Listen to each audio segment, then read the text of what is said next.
Good morning बच्चों। आज हम लोग पढ़ेंगे पाठ 5 का शेष भाग। पाठ 5 है माँ का है एक कहानी। यह एक कविता है। हम लोगों ने इसका आधा पढ़ लिया है, तो आधा पेज 30 से आगे पढ़ते हैं। हम लोगों ने पढ़ा था कि गाते थे खग कलकल स्वर से, सहसा एक हंस ऊपर से, गिरा बिद्ध होकर खगसर से, हुई पक्ष की हानि करुणा भरी कहानी। अब आ जाते हैं हम पेज 31 पर। तो हम लोगों ने अब तक जाना है कि एक हंस पक्षी जो था वह अचानक बाण से बिंधकर यानी घायल होकर गौतम बुद्ध के आगे गिर जाता है। उसका पंख जो है घायल हो चुका होता है, उसके पंख को हानि पहुंच चुकी होती है। तो यह कहानी अब करुणा भरी हो जाती है, यानी दया वाली कहानी हो जाती है। बच्चों, यहाँ पक्ष का दो अर्थ हो जाता है। पक्ष यानी एक भाग हो गया, दल भी होता है, और यहाँ पक्ष का अर्थ पाठ के आधार पर पंख दिया जा रहा है। तो इस कहानी के भाग में अब हानि आ गई है, नुकसान हो गया है, क्योंकि पक्षी का पंख जो है वह घायल हो चुका है। ये पक्षी का पंख जो है घायल हो चुका है। तो आगे हम पढ़ते हैं कि चौंक उन्होंने उसे उठाया, नया जन्म सा उसने पाया, इतने में आँखें टक आया, लक्ष्य सिद्धि का मानी, कोमल कठिन कहानी। तो माँ यशोधरा कहती हैं कि आश्चर्यचकित होकर चौंक कर तुम्हारे पिता ने उस पक्षी को उठाया और ऐसा लगा जैसे पक्षी को नया जीवन मिल गया है, क्योंकि इन्होंने उसे बचा लिया था। और जैसे ही उन्होंने बाण निकालकर उस पक्षी के घाव धोए और पानी पिलाया, इतने में ही वह आखेटक जो था, शिकारी जो था, वह आ गया जिसने इस पर निशाना लगाया था। वह निशाना लगाने के कारण कहने लगा कि उसने निशाना लगाया है, यह उसका लक्ष्य, इसलिए पक्षी उसका है। और भगवान बुद्ध कहने लगे कि उन्होंने बचाया है, इसीलिए पक्षी उनका है। अब कोमल कठिन कहानी, अब कहानी कोमल भी हो गई क्योंकि इसमें एक बचाने वाले हो गए, और कठिन हो गई क्योंकि एक पक्षी को मारने वाला हो गया, और दोनों में अब जो है ठन गई। तो कोमल भी हो गई कहानी और कठिन भी हो गई। मांगा उसने आहत पक्षी, तेरे तात किंतु थे रक्षी, तब उसने जो था खग भक्षी, हट करने की ठानी, अब बढ़ चली कहानी।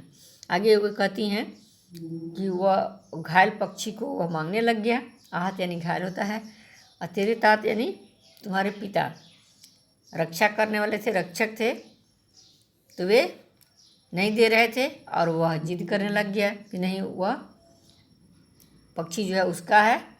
तब उसने जो था खगभक्षी, यानी तब वह जो खगभक्षी था, पक्षी को खाने वाला था, वह हट करने लगा, जिद करने लगा। और यही जिद करने लगा कि उसने निशाना लगाया था, यह पक्षी उसका है। और भगवान बुद्ध कहने लगे कि उन्होंने बचाया है पक्षी को, तो पक्षी उनका है। अब बढ़ चली कहानी। अब कहानी जो है इसी विवाद पर आगे बढ़ गई। हुआ विवाद सदय निर्दय में, उभय आग्रही थे स्विषय में, गई बात तब न्यायालय में, सुनी सभी ने जानी, व्यापक हुई कहानी। आगे वे कहती हैं कि विवाद यानी बहस हो गया, सदय निर्दय के, एक सदय यानी दयालु, एक दयालु बचाने वाले, और निर्दय यानी कठोर मारने वाले, दोनों में विवाद हो गया, बहस होने लग गया। उभय आग्रही, दोनों ही आग्रही थे, यानी दोनों ही हठ पर स्विषय, अपने अपने विषय पर अड़े हुए थे कि नहीं, मैंने मारा है तो यह पक्षी मेरा हुआ, और भगवान बुद्ध कह रहे हैं कि मैंने बचाया तो यह पक्षी मेरा हुआ। दोनों अपनी अपनी बात पे अड़े हुए थे। तब अंत में बात न्यायालय में गई, राज्य दरबार में गई। उस समय तो राजा का दरबार ही न्यायालय होता था। तब न्यायालय में बात गई, सुनी सभी ने जानी, व्यापक हुई कहानी। तब बात तो फैल गई पूरी तरह, सभी लोग जान गए। तब कहानी जो है बड़ी हो गई, सभी लोग जान गए। राहुल तू निर्णय कर, इसका न्याय पक्ष लेता है किसका। अब माँ कहती है अपने बच्चे से कि राहुल तुम बताओ कि न्याय किसका पक्ष लेगा, राजा किसका पक्ष लेगा। तो बच्चा कहता है कि माँ मेरी क्या मानी, मैं सुन रहा कहानी। कोई निरपराध को मारे तो क्यों अन्य न उसे उबारे, रक्षक पर भक्षक को वारे, न्याय दया का दानी।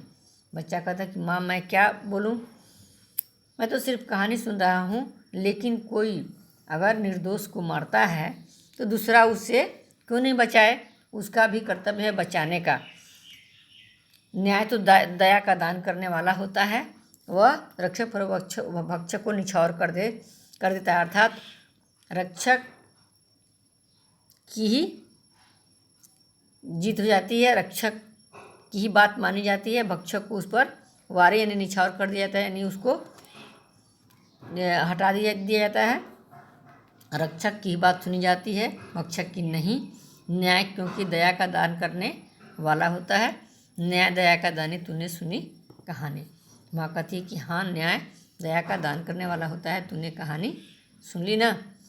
तो बच्चों ये हो गई कहानी, कविता के माध्यम से सचमुच ये एक कहानी भी है, बहुत ही अच्छी कहानी है और ये हमारे मैथिली शरणगुप्त कवि की लिखी हुई है।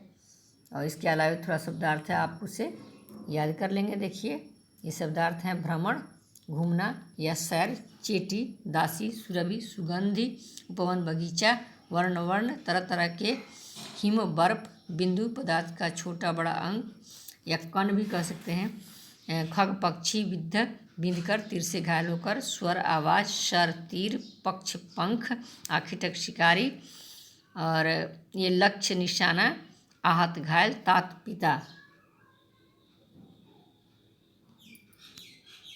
रक्षी रक्षा करने वाले, रक्षक, खगभक्षी पक्षी को खाने वाला, विवाद, बहस, निर्दय, कठोर हृदय, सदैव दयालु, आग्रही, अनुरोध करने वाला, उभय दोनों, स्व-विषय अपने विषय के बारे में, व्यापक हुई फैल गई, निर्णय फैसला, निरपराध जो अपराधी न हो, वाणी बोली या वाणी, भक्षक भक्षण करने वाला यानी खाने वाला, उबारे बचाए।